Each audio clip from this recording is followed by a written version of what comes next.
Smart Business. Smart listeners, untuk meneruskan bisnis yang sudah cukup besar di Indonesia ya, yaitu Martha Tilaar Spa. Sosok yang satu ini sepertinya wajib kita serap ya, bagaimana pengalamannya dalam memimpin industri spa ini. Di mana Smart listeners ada satu statement yang menarik terkait dengan cara leadership sosok yang satu ini yaitu compassionate. Dan pastinya kita akan berbincang kembali bersama dengan Ibu Wulan Tilaar, Direktur Martha Tilaar Spa dan Indonesia G20 Empower Advocates. Halo, Ibu Wulan, kembali ketemu dalam podcast bisnis. Aku tertarik membahas tentang tipe leadership yang Ibu jalani gitu ya. Mungkin teman-teman Martha Tilaar Spa sangat banyak tersebar gitu ya. Untuk bisa meneruskan bisnis ini pastinya butuh juga memberikan pemahaman kepada setiap tim yang terlibat. Ya. Salah satu tipe leadership yang menarik yang Ibu jalani adalah compassionate. Nah, sebenarnya tipe leadership yang seperti apa sih yang Ibu jalani? Ya, sebelum kenapa saya memilih compassionate leadership, mungkin background-nya, relationship-nya ada karena saya berangkat dari bisnis keluarga. Ya. Jadi saya melihat dan menyaksikan bertahun-tahun itu yang menyatukan adalah rasa kekeluargaan. So dari karyawan mempunyai sense of belonging yang tinggi. So itu mungkin yang membentuk saya secara pribadi. Kenapa saya akhirnya nyaman menjalankan si compassionate leadership ini.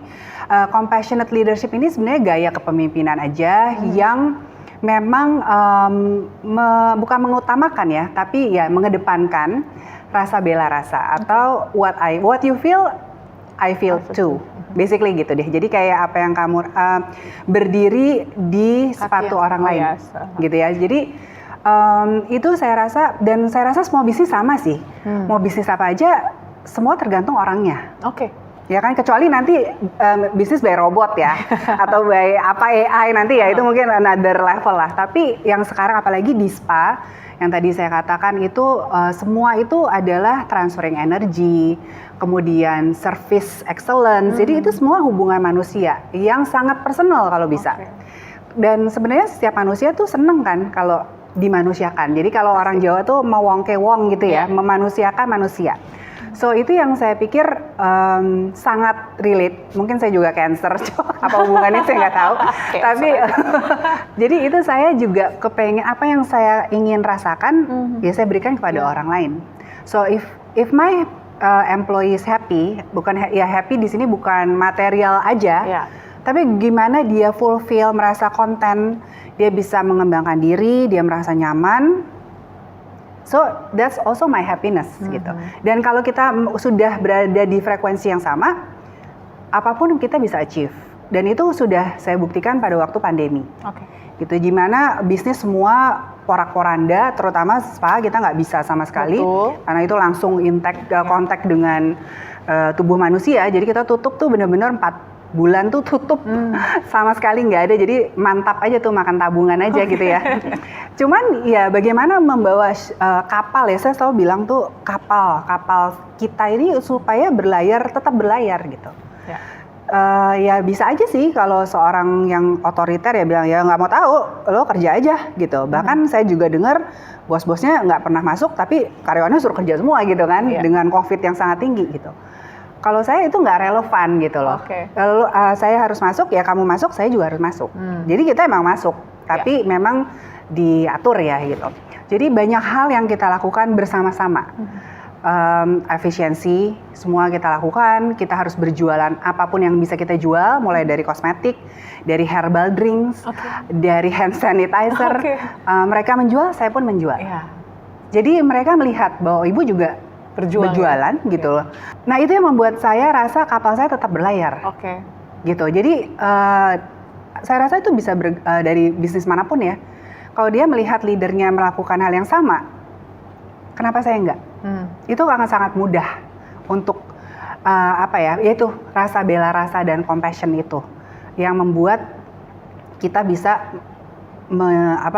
menjalani bisnis ini dalam hal yang susah maupun dalam hal yang senang gitu. So compassionate is about berbela rasa bersama-sama gitu, dan tujuannya untuk kesejahteraan dan kebahagiaan bersama, bukan buat saya aja. Betul. Ya tentunya kalau company profit, saya happy, kalian juga happy. Ya. Gitu. Jadi itu yang selalu saya coba saya coba sampaikan gitu, terutama pada waktu di saat-saat kita di titik nadir ya pada waktu pandemi itu benar-benar karena tutup, benar-benar tutup gitu. Batasan sosial dan lain sebagainya yang tidak bisa membuat bisnis spa ini beroperasional seperti itu. Tapi yang menarik Bu Wulan, karena kalau ngomongin tentang compassionate gitu ya, kalau ngomongin yang happy-happy kayaknya gampang dilakukan gitu ya. Betul. Cuman kalau yang berat-berat seperti mungkin kita kena krisis dan lain sebagainya, ini yang challenge karena kadang mungkin seorang leader juga nggak sampai hati nih untuk menyampaikan situasi dan kondisi. Mungkin kita mau lay off aja kita kadang nggak sanggup gitu karena rasa kekeluargaan yang tinggi. Gimana Ibu melewati hal tersebut dan mungkin apa yang bisa dibagikan tipsnya kepada small listeners? Iya, pada waktu itu sih memang kita tidak melay off, tapi memang kalau yang sudah habis kontrak memang belum kita perpanjang. Tapi yang memang belum waktunya untuk habis kontrak atau karyawan tetap, kita tidak melay off. Ya, dengan cara apa? Saya salah satunya ada communication dan transparansi, harus jujur.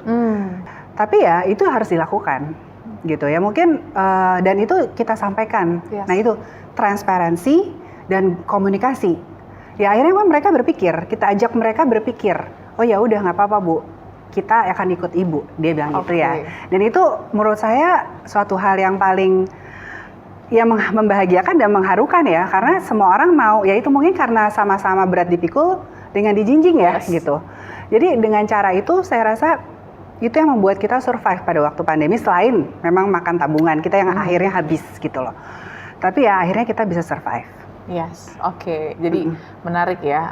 Memang butuh kebesaran hati ya Bu ya untuk menyampaikan hal-hal tersebut. Dan kita sebagai leader juga harus konsekuen dan mau berkorban ya. Betul. Gitu. Begitu pula waktu kita mengembalikan gaji-gaji itu, yang terakhir dipotong ya saya lagi gitu. Maksudnya yang lain udah kita kembalikan gitu.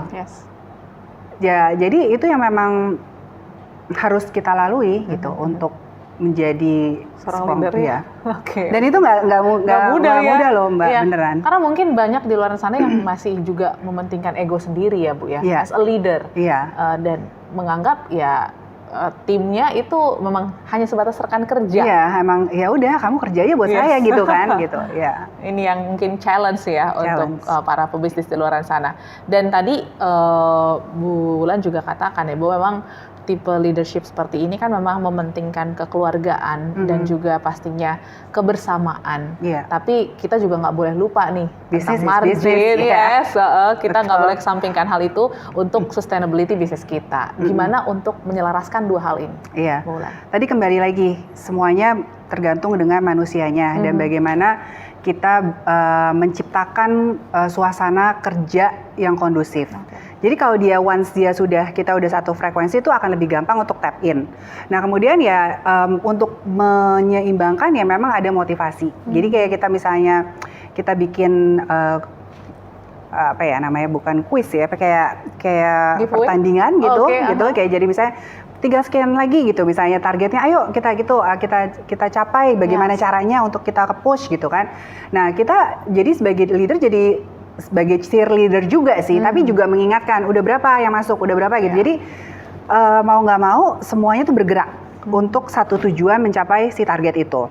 Jadi kayak ada saya mungkin membuat teman-teman itu sekaligus ambisius semua ya, dalam mencapai target. Tapi saya juga nggak cuman ya udah lo kerjain deh, penting target nyampe gitu, enggak. Saya juga bantu. Misalnya ya udah saya bantu ya, saya buka jalan ke sini, nanti kamu follow up misalnya gitu. Nah again kan itu ada bela rasa di situ. Jadi ibu nggak hanya duduk aja gitu kan, tapi ibu bantu saya untuk buka jalan. Nanti saya follow up gitu. Misalnya dia bilang saya mau ke ini Bu gitu, ibu tolong dong gitu ya. Saya akan bantu gitu. Jadi dari situ kita sama-sama untuk ngejar target tuh sangat ambisius Mbak, walaupun ya itu kekeluargaan sambil ambis semuanya gitu. Jadi memang targetnya jelas, tujuannya jelas, dan kalau memang support yang dibutuhkan itu diperlukan ya saya akan membantu gitu. Langsung terjun ya. Langsung terjun buka hutan. Ya betul, bukan asal tunjuk ini urus ini urus itu enggak. Jadi ya kalau memang itu saya akan langsung bantuin. Itulah yang mungkin membuat kita merasa disupport dan merasa disayang gitu. Ya, mungkin karena itu ya. Kehadiran ya. Ya itu tadi memanusiakan manusia. Jadi kalau saya mau sesuatu ya mau menginginkan ya saya juga harus melakukan orang ya seperti itulah gitu. Sehingga mereka pun bisa mencontoh dari apa yang leadernya lakukan seperti itu. Dan mungkin yang terakhir Ibu Wulan apa yang mungkin ingin disampaikan, karena mungkin ya sekarang challenge-nya sulit banget ya untuk membuat tipe leadership yang seperti ini karena profesionalitas dan lain sebagainya gitu. Apa yang harus diingatkan kepada pebisnis yang mendengarkan kita? Yang paling penting kalau buat saya yang paling penting dan paling susah adalah sebenarnya mendengarkan. Oke. Sebagai pemimpin kita pengennya didengerin aja gitu kan. Pasti kan udah langsung gitu kan. Jadi jangan bayangin saya tuh kayak ini banget ya, tapi ya kalau lagi ambis atau lagi bener-bener ya saya pasti akan begitu. Sama lah dengan yang lain. Tapi ya saya juga sampai saat ini masih belajar sih untuk bisa mendengarkan orang, masukan, kemudian juga saran gitu kan. Dan juga kadang-kadang kita sebagai leader susah loh menerima komplimen, pujian gitu, mendengarkan pujian sendiri tuh nggak bisa gitu, kayak kurang terus gitu kan. Jadi kayaknya kuncinya yang buat saya challenge saya yang itu adalah mendengarkan. Oke, gitu. Dan mungkin ini challenge kita bersama juga ya, karena kita padahal sebenarnya diciptakan satu mulut dua telinga untuk mendengarkan lebih banyak sebenarnya. Tapi ini menjadi challenge bersama dan semoga kita belajar lebih banyak lagi ke depan dari sharing Ibu Wulan Tilaar. Dan pastinya juga Smart Listeners, kita ketemu di episode-episode berikutnya dengan perbincangan menarik dan juga narasumber menarik hanya di Podcast Bisnis. Smart Business. Lead you better.